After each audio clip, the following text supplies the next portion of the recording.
নিজের জীবনের বাস্তব অভিজ্ঞতা থেকে বলছি, কেউ কোনোদিন অসৎ মানুষের সাথে মিশবেন না। হোক সে অনেক শক্তিশালী, অনেক ক্ষমতাবান কিংবা বিত্তবান। কারণ দিন শেষে তারা সমাজে একই থাকবে, একইভাবে চলবে বা চলতেই পারবে। মাঝখান থেকে আপনি নিজেই হারিয়ে যাবেন। নিজের মূল্যবান সময় হারাবেন, আশা ভরসা সবই হারাবেন। কিছুই বুঝতে পারবেন না নিজে কি করবেন। আর যখন বুঝবেন, তখন দেখবেন যাদের সাথে মিশছেন তাদেরই কাছে আপনি গুরুত্বহীন হয়ে গেছেন।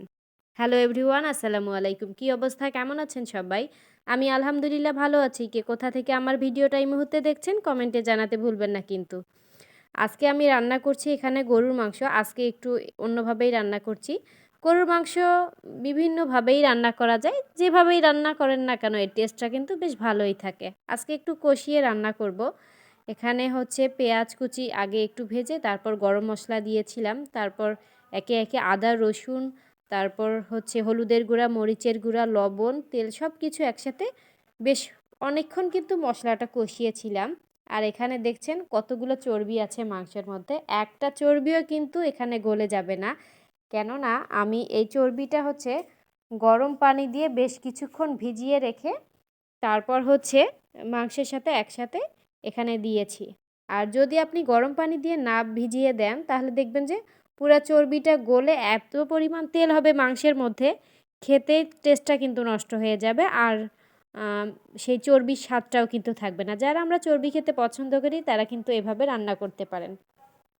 বেশ কিছুক্ষণ কষানোর পর এবার আমি এখানে নতুন আলু দিয়ে দিচ্ছি কয়েকটা। আলু না হলে কি আর গরুর মাংসের স্বাদ থাকে বলেন তো? আমি তো অনেক পছন্দ করি আলু। আপনারা কে কে পছন্দ করেন কমেন্টে জানাতে ভুলবেন না কিন্তু। এখানে বেশ কিছুক্ষণ এবার কষিয়ে নিয়েছি। তারপর হচ্ছে পর্যাপ্ত পরিমাণ পানি দিয়ে কিছুক্ষণ সিদ্ধ করে এবার ঝোলের পানিটা দিয়েছিলাম। যে কথাটা শুরুতেই বলেছিলাম, আমরা কিন্তু অনেক সময় জীবনে চলতে ফিরতে নিজের বিবেক বুদ্ধিকে কাজে না লাগিয়ে সমাজে অনেক রকমের মানুষের সাথে চলাফেরা করি, কিন্তু দিন শেষে দেখা যায় নিজের জীবনের জন্য একাই। দিন শেষে সবাই শুধু স্বার্থের জন্যই আপনার সাথে মিশবে। কথাটা কি ঠিক বলেছি কি না কমেন্টে জানাতে ভুলবেন। আর সেই সাথে এখানে হচ্ছে আমি বুটের ডাল রান্না করব, সিদ্ধ করে নিয়েছি। আর দেখেন ওই চর্বিটা পুরাটাই আমি আস্তে আস্তে উঠায় রেখেছিলাম, কিন্তু দেখেন একটাও কিন্তু গলে যায় নাই। এটাই দিয়ে কিন্তু আজকে আমি রান্নাটা করছি। আর সেই সাথে পাশাপাশি হচ্ছে আমার ছোট ভাই আছে, ওর হচ্ছে সুন্নতে খাতনা করা হয়েছে, ও তো গরুর মাংস খাবে না। ভাবলাম একটু স্পেশাল করে একটু খিচুড়ি রান্না করে দেই। তাই এখানে আলু, মরিচ, পেঁয়াজ, আদা রসুন বাটা সব একটু দিয়ে গরম মশলা দিয়ে একটু ভালোভাবে হাতে মেখে সুন্দর করে প্রেশার কুকারে আসলে 2টা সিটি দিলেই খুব দ্রুত হয়ে যায়। প্রেশারে রান্না করতে বেশ ভালোই লাগে আমার কাছে। এতে কিন্তু গ্যাসটাও যেভাবে সেভ হয়, রান্নাও কিন্তু খুব দ্রুত হয়ে যায়, সময়টাও কিন্তু সেভ হয়। যাই হোক, এদিকে কথা বলতে বলতে খিচুড়ি তো ডান।